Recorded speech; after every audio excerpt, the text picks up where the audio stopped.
জিহাদ, আপনি কেমন আছেন? আলহামদুলিল্লাহ ভালো আছি। আপনি কেমন আছেন? আলহামদুলিল্লাহ অনেক অনেক ভালো আছি। এতদিন মাদ্রাসা বন্ধ ছিল, আপনার কাছে কেমন লাগছে? খারাপ। খুব খারাপ লাগছে। কেন খারাপ লাগছে? বাসায় কেউ ছিল না, খেলতে পারি না, তার জন্য খারাপ।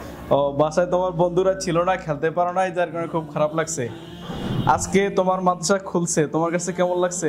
অনেক ভালো। ও, আজকে মন খুব খুশি। জি। এখন নতুন করে পড়াশোনা করা লাগবে এবং সামনে পরীক্ষা, সেই পরীক্ষায় ভালো অংশগ্রহণ করা লাগবে, ভালো রেজাল্ট করা লাগবে। তো আজকে অনেকদিন পরে ক্লাসে আসলেন, এখন আপনি ক্লাস করতে পেরে আপনার কাছে কেমন লাগছে? অনেক ভালো। অনেক ভালো লাগছে। জি। ও, ক্লাস কি বন্ধ থাকলে ভালো লাগে নাকি খোলা থাকলে ভালো লাগে? খোলা থাকতো ভালো থাকে। কে বলছে? এই যে কত বাচ্চারা বলে বন্ধ থাকলে ভালো লাগে। এই ক্লাস বন্ধ থাকলে ভালো লাগে না? কি বলে? ক্লাস বন্ধ থাকলে ভালো লাগে না খোলা থাকলে ভালো লাগে? খোলা থাকলে ভালো লাগে। আর ভালো লাগে কার দেখি? দাঁড়ান, দেখছেন সবার নাকি ক্লাস খোলা থাকলে ভালো লাগে।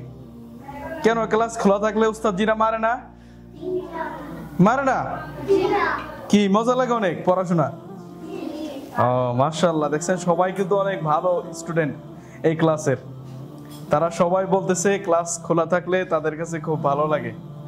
সবাই দোয়া করবেন তাদের জন্য, আল্লাহ পাক তাদের সবাইকে যেন দিনের খাদেম হিসাবে কবুল করেন এবং একজন যোগ্য দেশের নাগরিক হিসাবে যেন তারা গড়ে উঠতে পারে।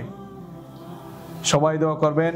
তো জিহাদ, ঠিক আছে, ভালো থাকো। আশা করি তুমি তোমার ক্লাসগুলো সুন্দর করে সামনের দিকে তুমি আগাতে পারবা এবং পরীক্ষায় ভালো রেজাল্ট করতে পারবা। ধন্যবাদ সবাইকে। আসসালামু আলাইকুম ওয়া রাহমাতুল্লাহ। ওয়া আলাইকুম আসসালাম।